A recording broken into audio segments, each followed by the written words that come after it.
یہ حضرت حسن بصری رحمۃ اللہ علیہ جو تابعین میں سے ہیں اور بڑے درجے کے اولیاء اللہ میں سے ہیں، وہ روایت فرماتے ہیں کہ عبداللہ ابن عمر رضی اللہ تعالی عنہما جو حضرت عمر کے صاحبزادے ہیں، ان کا معمول یہ تھا کہ ان کے ہر کھانے میں کوئی نہ کوئی ایک یتیم شامل ہوتا تھا۔ ہر کھانے میں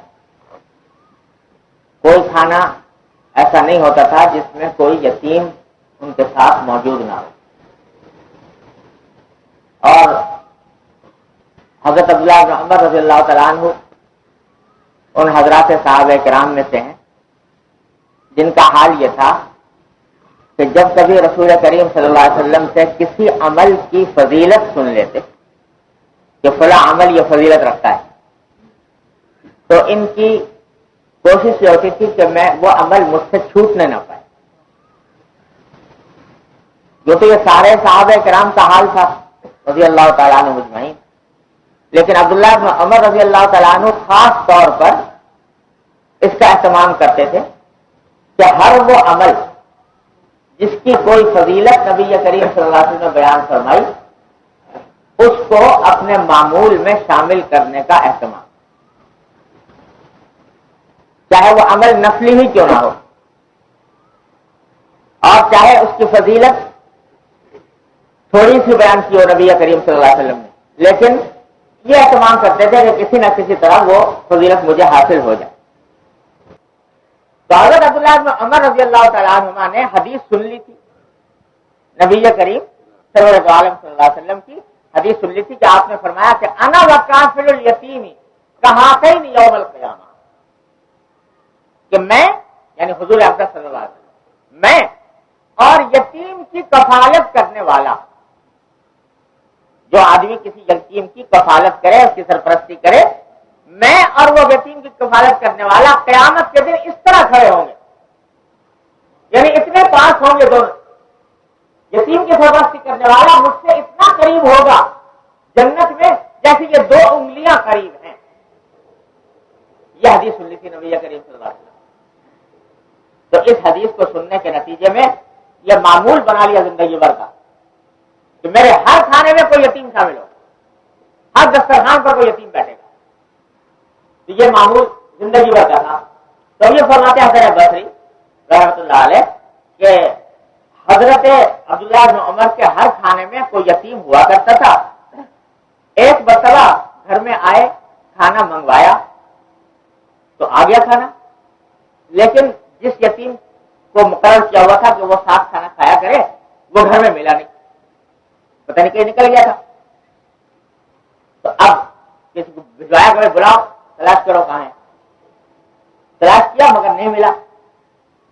اب زیادہ دیر انتظار کرنا مشکل تھا تو اس واسطے اس روز بغیر اس یتیم کے کھانا کھا لیا۔ کھانا کھا چکے تو کافی دیر کے بعد وہ یتیم آیا گھر میں۔ اب جب گھر میں آیا تو حضرت عبداللہ بن عمر نے گھر والوں سے کہا کہ بھائی جو یہ آ گیا ہے اب اس کو کھانا کھلاؤ۔ تو گھر والوں نے بتایا کہ یہ کھانا تو ختم ہو گیا، اب کھانا ہے ہی نہیں۔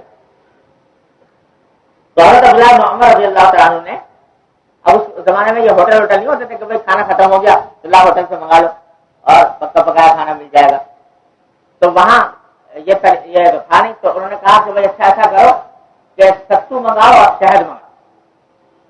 ستو منگایا اور شہد منگایا، اور یہ ستو اور شہد جو ہے یہ اس زمانے میں اہل عرب کے یہاں بہت اعلیٰ قسم کی غذا سمجھی جاتی ہے، جو بڑے امیر کبیر لوگ کھاتے تھے۔ تو ستو منگایا اور شہد منگایا اور لے جا کر اس یتیم کے ساتھ رکھا کہ فرمایا کہ لو بھائی دونوں کا آدھا، اور ساتھ میں یہ بھی کہا واللہ ما غبنت،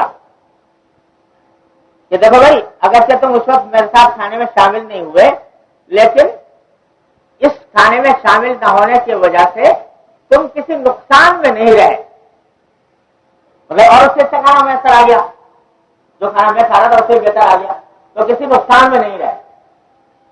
حضرت حسن بصری رحمۃ اللہ علیہ فرماتے ہیں اس روایت کو نقل کرنے کے بعد کہ میں قسم کھا کر کہتا ہوں کہ حضرت عبداللہ بن عمر نے تو یہ کہا تھا اس یتیم سے کہ تم نقصان میں نہیں رہے.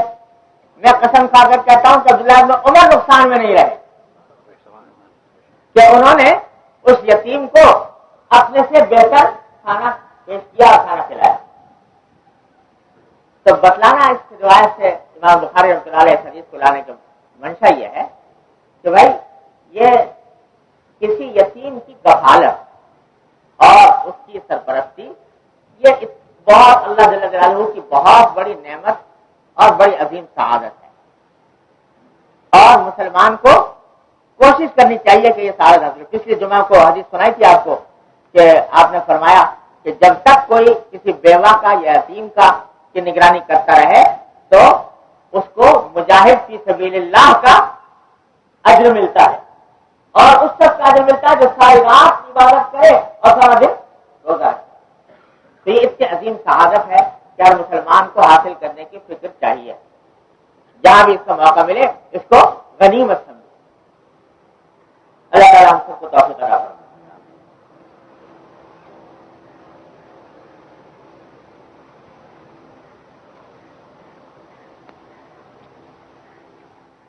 دوسری حدیث حضرت ابو ہریرہ رضی اللہ تعالیٰ عنہ کی ہے. وہ روایت فرماتے ہیں کہ جناب رسول اللہ صلی اللہ علیہ وسلم نے ارشاد فرمایا کہ خیر بیت فی المسلمین بیت فیہ یتیم یحسن الیہ. مسلمانوں میں سب سے بہترین گھر وہ ہے، تعریف سن لیجیے. حضور اقدس صلی اللہ علیہ وسلم مسلمانوں کے تمام گھروں میں سب سے بہتر گھر کس کو قرار دے رہے ہیں؟ فرمایا کہ سب سے بہتر گھر وہ ہے مسلمانوں کا جس میں کوئی یتیم ہو جس کے ساتھ حسن سلوک کیا جا رہا ہو، اچھا برتاؤ کیا جا رہا ہو. جس گھر میں ایسا یتیم ہو جس کے ساتھ اچھا برتاؤ کیا جا رہا ہو وہ سارے مسلمانوں کے گھروں میں سب سے بہتر گھر ہے. اور فرمایا کہ مسلمانوں کے گھروں میں سب سے برا سب سے بدتر گھر وہ ہے جس میں کوئی یتیم ہو جس کے ساتھ بدسلوکی کی جا رہی ہے. اچھا گھر تو وہ ہے جس میں حسن سلوک کیا جا رہا ہو، اور بدترین وہ ہے جس میں بدسلوکی کی جا رہی ہے. یعنی اگر اچھائی نہیں کر پاتا کوئی یتیم کے ساتھ تو کم از کم برائی تو نہ کرے، بدسلوکی تو نہ کرے. تو بدسلوکی ویسے ہی بری بات ہے کسی بھی مسلمان کے ساتھ، لیکن اگر وہ شخص یتیم ہو جس کے ساتھ بدسلوکی کی جا رہی ہے تو اس سے بڑا وبال کوئی نہیں. قرآن کریم نے سورہ نساء کے اندر تقریباً پورا رکوع یتیموں کے احکام میں بیان فرمایا. ان الذین یاکلون اموال الیتامی ظلما انما یاکلون فی بطونہم نارا وسیصلون سعیرا.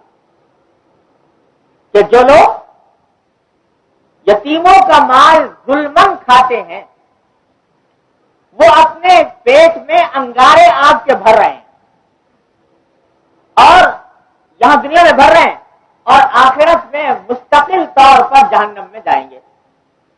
جو قرآن کریم نے حکم بیان فرمایا. یتیم کے مال کھانے کے اوپر اتنی زبردست وعید بیان فرمایا.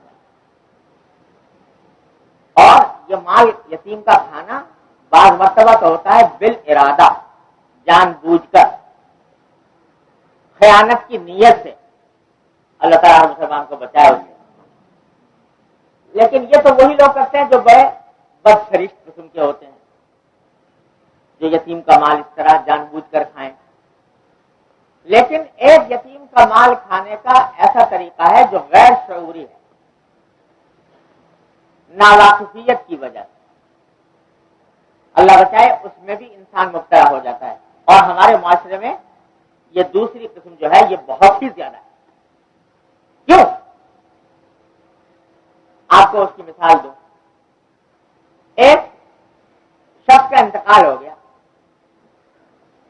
اس نے نابالغ اولاد بھی چھوڑی اور بالغ اولاد بھی ہے. نابالغ اور بالغ دونوں طرح کی اولاد.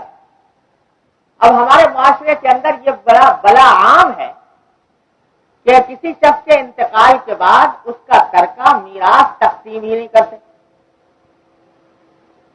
کس کا کیا حصہ بنا اس کی تقسیم ہی نہیں کرنا۔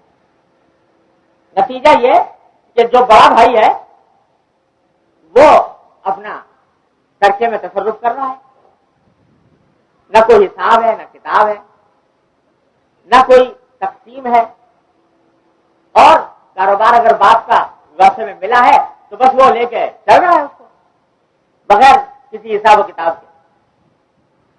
تو اب یہ جو کر رہا ہے یہ کام بغیر تقسیم کے، اس مال کے اندر یتیموں کا حق شامل ہے۔